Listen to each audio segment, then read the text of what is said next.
When we saw the boat in 2007, it was around my birthday, and we were going down to Chesapeake for a weekend vacation. And I'd been looking for a project like this for a while, a wooden boat, preferably not a sloop, so I'd have some ability to understand what it was like to sail a different boat. A couple of things made it possible for us to undertake this. The biggest feature was that there is a museum in Cambridge to the man who built the boat, the Richardson Maritime Museum. And they have a bunch of retirees who volunteer at the museum to do a variety of projects. About the time I got the boat and was introduced to the museum and the staff at the museum, they were working on restoring an old drake tail fisherman's boat. And they agreed that they would like to work on rebuilding the boat. There was an old boat builder there who'd come up from Hooper's Island, Mac, and he first said to me, you know, what we should do is turn the boat over and put a new bottom on it. Because the boat had been sitting out on Wickander's yard for 2 or 3 years, the bottom had dried out, and when the man went to put the boat back in the water, he caulked the bottom planking. And the bottom planking on these boats is cross-planked, so it's actually on a diagonal to the center. And there's a couple of reasons why that is. The cross-planking is a bunch of short planks. None of them are 30 feet long. All those cross-planks are less than 6 or 7 feet. Many of them are even in the 2-foot, 3-foot range. But they're put on tight together, fairly tight together. They don't have to be cram tight. But what happens is the boat swells, as the boat takes up water, those planks swell together. When the boat dries out on the beach for 2 years, those planks open up tremendously, and what the man did was put all kinds of various bits and pieces of cotton in there, hoping that it would solve the problem, which is probably the worst thing for the boat, because as the planks swell, you get a hard spot and it can never close up completely. We replaced the inner stem. This is the original stem that we took out of the Jolly Dolphin when we started replanking the bottom. The size of the stem for the Jolly Dolphin, which is oak, is about 18 inches front to back, about 12 inches wide, and it has a taper on the front. So it's a fairly massive piece of wood. The keelson, which we did not replace, is probably the most tender remaining part of the boat, and certainly the oldest single piece of wood in the boat probably, is then placed, and the stem is upside down. It's put into a hole in the ground and supported. The stem, which is a piece of oak that is about 18 inches square, is put on top of that stem and supported on 2 strong backs, which have knees and cross pieces, which have another purpose further in the construction. And then the back end of the keelson is supported by a tail feather, a little piece that is scarfed in that sits on the end of the transom. The boat is built upside down because when you spring in the chine and you spring in the starter plank, which is the first plank on the top sides, you can actually, at working height, like a workbench, you can lay in the planks as you go down the side. And they're on a diagonal on both sides, so that I've always said it's like a toilet paper tube. Because it's flat paper, but because it's on an angle, it has a twist to it. So you can take shapes that appear to be curved even though you're working with flat lumber. That's the way the boats were built then. Upside down, you could see the whole bottom as if you were a fish looking up at it. Our Mac was a little bit surprised because In his world, these boats are built at workbench height. But because it still had the cabin top on it, we had to have scaffold on either side of the boat so that you could get up and do that. It's certainly easier to put this on from the top down than having to work on it underneath to repair it. So we had two big, strong, rough timber cradle-like things that were in the spots where the masts were. And we could freeze the boat that way so that as we took off sections of planking to replace it, and also we replaced the chine and we replaced the starter plank, when we did all that, we weren't losing the shape of the boat. The rudder is new. We rebuilt that using what oak we could find over there.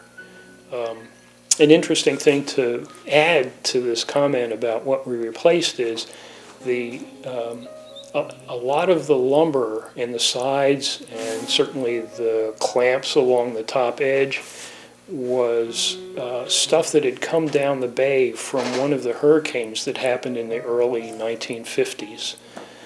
So particularly the clamp, which is the part that holds the top of the frames to the planking. It's a piece of wood about 6 inches by 3 inches, and it's a heavy piece of oak.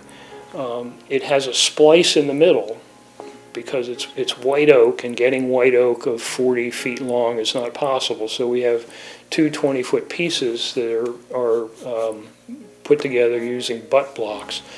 But the piece was cut from the same log because there's knots on one side that match the knots on the other side, which is really an interesting feature to see. You know, we had to all work with what materials we had, which is part of the fun of, actually, that's an interesting comment.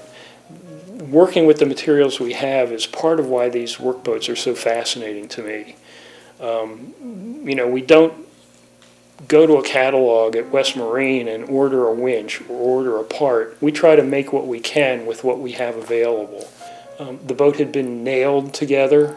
I strongly felt that to have an insured boat that I could insure for charter, even though it's only for 6 passengers, I wanted the ability to be able to take a screw out and test the screw for corrosion, test the bottom fastener for corrosion, which is a big feature in Coast Guard approval of a charter vessel. And that replanking went on until the spring of 2010, and then we turned the boat over in the spring of 2010. At that point we added some new deck beams just to keep things stable back aft. We put the rebuilt engine, different from the one that came originally. We had the new transom, we had the new centerboard that we had built, put it back in the water just after Thanksgiving in 2010. Hey Jack, he's floating!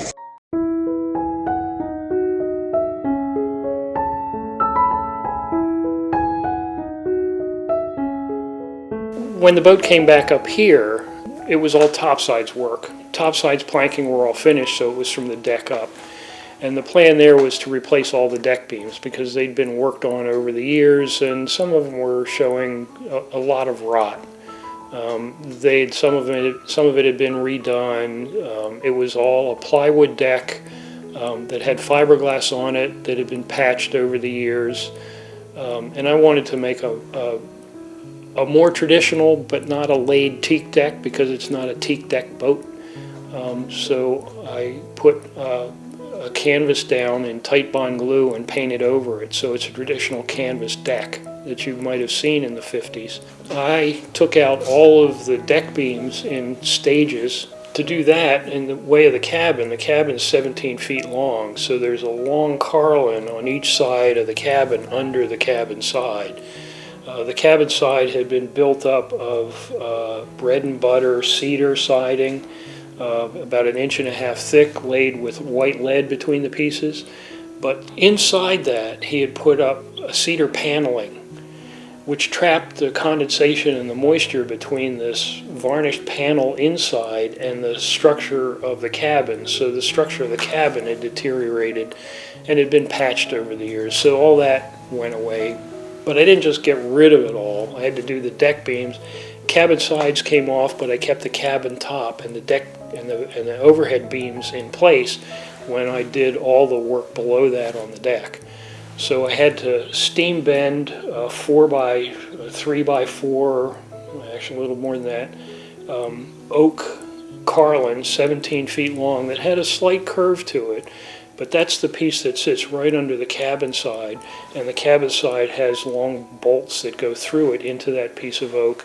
And then the piece of oak is holding bits of wood that go from the shear plank, the clamp, sit on the clamp and at the head of each frame, and most of the frames are new too, by the way, from that, and it's dovetailed into the carlin on both sides. And then there's a double beam forward of the cabin trunk and a couple of single beams.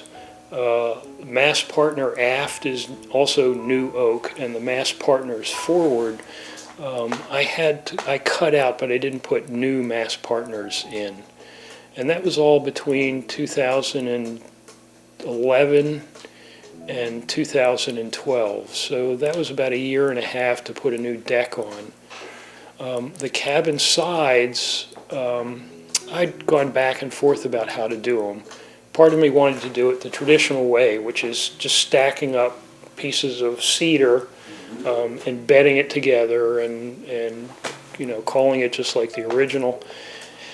And I was persuaded that by another boat builder friend of mine that the best way to do it would be to make a plywood cabin side. So not simply putting a piece of plywood, I laminated a piece of plywood, 3 layers of plywood, a ½ inch with a medium density overlay on the outside, a ½ inch interlayer that was spaced in between the ports so that I could put a long rod through without having to drill a hole that would fasten the cabin sides to the deck structure, and then another piece on the inside. So I set up a form. I took the old cabin side off. I set that up on sawhorses on the beach, and then I used weights and clamps to lay the first 2 layers, the inside layer over top of the curve of the original piece that I took off, and then glued the outer layer, which I had scarfed together and made into a full-length piece so that it would be the full length, about 2.5 feet wide by 17 feet long, and 1 for each side. And then when I trimmed the bottom so that it would have the curve to follow the deck, it was interesting because it would sit right on top of the deck without any support, because it was such a rigid curve and followed the curve of the deck so well that it just sat there without tipping. And then I did the same thing for the front end of the cabin and the aft end of the cabin. I have certain ideas of how these pieces should go together and what problems I saw that had evolved in the boat over time. And I didn't want to slap it together so that it would work for another 4 or 5 years. I wanted it to last for another 50 years.